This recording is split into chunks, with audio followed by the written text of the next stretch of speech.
Mr. President, there have been some warnings or messages that government websites will be shut down this evening to scrub them of DEI content. Can you confirm if that's What's accurate? been shut down? Government websites, excuse me, will be shut down this evening to scrub them of DEI content. Can you confirm whether that's accurate and if there are any concerns? I don't know. about- It doesn't sound like a bad idea to me. DEI would have ruined our country, and now it's dead. I think DEI is dead, so if they want to scrub the websites, that's okay with me. But I can't tell you. I guess probably certain people handle it certain ways. But I'll tell you who's very happy about it: the military. The real leaders, the real generals in the military, they're very happy about it. Doug is very happy about it. He's got a big group of people that are going to be working for him, really starting right now. He just got signed up, and they're very happy about it. He had a lot of DEI, everybody did, but he has not been a fan. It was really hurting our country badly. It's costing a lot of money too. You see the kind of money we're talking about? Hundreds of millions of dollars for nonsense. Now we have our country back now.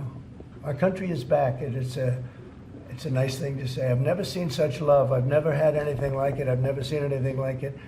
People are coming up, sir, thank you for bringing our country back. We were losing our country, and I think we're stronger now than we've been in many, many decades. And the Department of update on your call with Vladimir Putin. Well, we'll be speaking. We'll be speaking, and I think we'll perhaps do something that'll be significant. We want to end that war. That war would have never started if I was president, and we want to end that war. That war is a horrible war. Millions of young people are being killed, mostly on the lines now, mostly soldiers. But the cities have been largely destroyed, many of them. They're like demolition sites. But the soldiers are just shooting at each other. You know, it's a very flat land. I said this the last time, very, very flat land. The only place that a bullet stops is when it hits a person. And they're hitting a lot of people. They're hitting a lot of soldiers, but on both sides. You know, I think Russia would probably say close to 800,000, and Ukraine 600,000 or 700,000. And it's just a senseless situation, and it's got to stop. So whatever I can do to stop it, and we are having discussions, yes. ongoing, already scheduled and ongoing? Have you- Already talking, yes. So you've already spoken to Vladimir Putin? I don't want to since- say that, but we are having very serious discussions Is there a reason you don't want to? Well, I just don't want to say that. We're having very serious discussions about that war, trying to get it ended With Russia. with Russia, yeah. At the Department of Justice and the FBI, there are a number of high-level people who are being asked to resign or are being told they are going to be fired. Did you specifically request any actions at the Bureau or DOJ with respect to those employees? No, but we have some very bad people over there. It was weaponized at a level that nobody's ever seen before. They came after a lot of people, like me, but they came after a lot of people. No, I wasn't involved in it. I'll have to see what is exactly going on after this is finished. But if they fired some people over there, that's a good thing, because they were very bad. They were very corrupt people, very corrupt, and they hurt our country very badly with the weaponization. They used the Justice Department to go after their political opponent, which in itself is illegal. And obviously it didn't work. Are you going to impose tariff on the European Union? What does that mean? Are you going to impose tariff too on the European Union, like you are going to do for Mexico and Canada? Well, you're asking me a question, because I'm sure you didn't hear. Am I going to impose tariffs on the European Union? Do you want the truthful answer, or should I give you a political answer? Absolutely. Absolutely. The European Union has treated us so terribly. You promised Americans to try to reduce costs, and so many of the products that would be tariffed, when they come into the country, the outgoing country is not paying the tariff. The buyers in the United States pay that, and then that's passed on to consumers in most instances. Sometimes. How would you expect to have prices come down if you have such a broad plan for tariffs? And what do you say to the voters who want to see you reduce everyday costs? Well, let me just tell you that I got elected for a lot of reasons. Number one was the border. Number two was inflation, because I had almost no inflation. And yet I charged hundreds of billions of dollars of tariffs to countries. And think of it, I had almost no inflation and took in $600 billion of money from other countries. And tariffs don't cause inflation, they cause success, cause big success. So we're going to have great success. There could be some temporary short-term disruption, and people will understand that. I had that when I negotiated some of the good deals for the farmers, and unfortunately those deals have been led astray by Biden and his people because they didn't enforce the deals. We have a deal with China, which is phenomenal for the farmers, but there was nobody to enforce it in the Biden administration. They let them get away with murder. So that's another thing we're going to be bringing. Do you accept the principle of costs being They passed committed to on? buying $50 billion worth of farm product, and they did it when I was president. And as soon as I left, they stopped doing it because there was nobody in Biden to enforce it. But the tariffs are going to make us very rich and very strong, and we're going to treat other countries very fairly. But if you think about it, other countries charge us tariffs. We don't charge them tariffs. And it's about time that that changes. Sir, are you concerned about the market reaction around tariffs? No, no. Tariffs, the word tariff is a very misunderstood word. You've heard me say, I say it kiddingly, but it's one of the most beautiful words in the dictionary. It really is. And we've been taken advantage of because others have charged us VATs. As an example, the European Union charges us 20% plus a VAT tax, called a VAT tax, very similar. And it costs us an absolute fortune. We are treated so badly. They don't take our cars. They don't take our farm products, essentially. They don't take almost anything. And we have a tremendous deficit with the European Union. So we'll be doing something very substantial with the European Union. We're going to bring the level up to where it should be. And if you think of the European Union, then you go to NATO, it's largely the same group of countries. Until I came along, I mean, we were paying almost 100% of NATO only to get bad trade deals.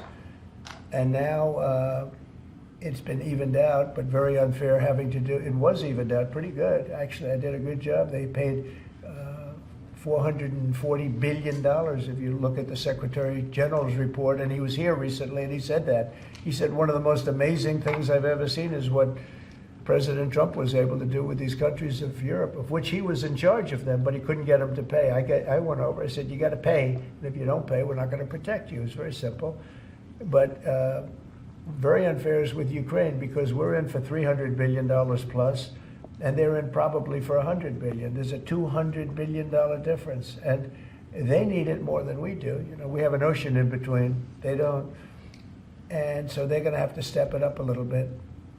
With efforts to reduce the federal workforce, whether it's offering what we've called the buyout package or other efforts, do you have any concerns that there will be employees broadly across the federal government who might take that up? And they're a part of the many different ways that agencies protect the public, from food inspections to water safety to I know, the air but traffic everybody's controllers. replaceable, and we'll get very good people to replace them if it turns out to be more than we thought.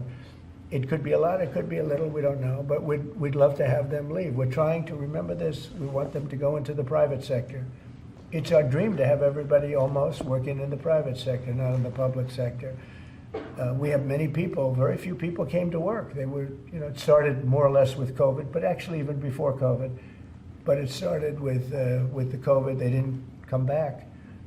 And then Biden let them get away with murder, and they, you know, we had federal workforce, like 4% coming into the office. And that just doesn't work. You know, people can say it does, but it doesn't work. You have to be unified in a group in the office. It's just, it was crazy. You don't know what they're doing.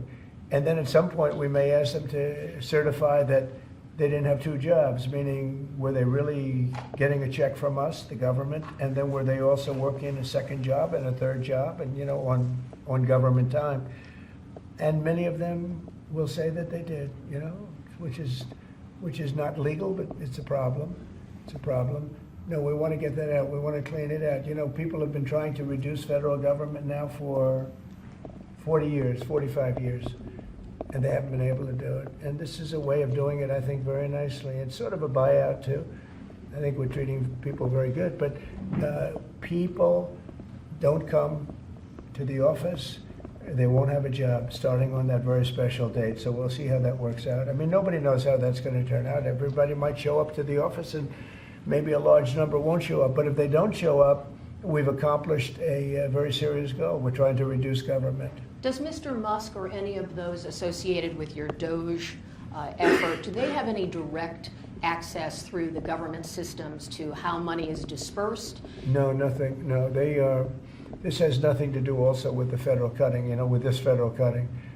This is very separate. This is if you don't show up, you don't get paid.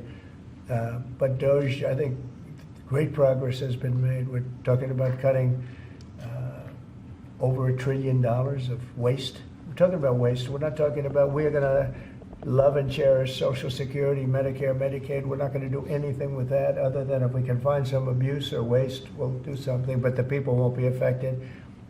It'll only be more effective and better. And our country, as our country gets richer, the people on Social Security, Medicare, Medicaid, those people are going to be more secure. If Biden had gotten elected, Social Security was going to fail because the country was failing. It was going to fail. The country was going to fail.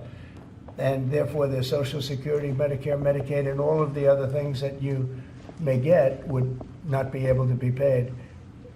Our country is getting very strong, and you see it. I think more progress has been made in the last 2 or 3 weeks than has been made in the last 4 years. I think not only has more progress been made in the last 4 years, it's I'll call it deprogress.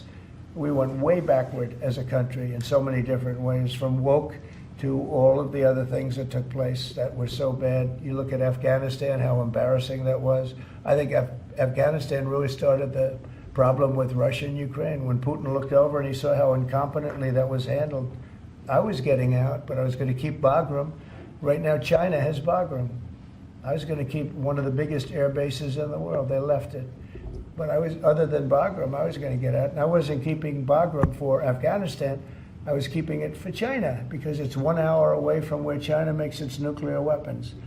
And we were keeping it. So we have a lot of great things happening in our country, and we appreciate that you're here. And I'm really thrilled about Doug, and I'm really thrilled about his friend, Chris Wright, who's a legend in the oil business, right? They keep telling me, Catherine, he's like a legend, and he's a legend too in a lot of businesses.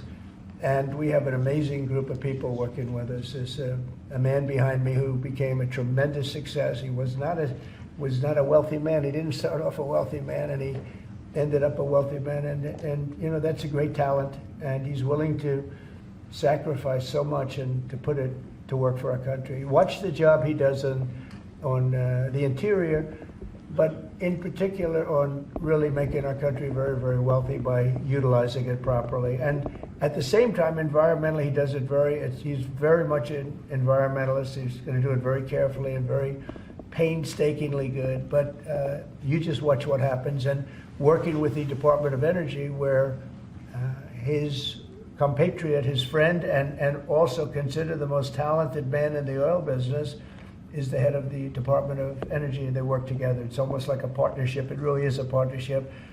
And watch what that does for our country. It'll be a fantastic thing to see. Thank you very much, everybody.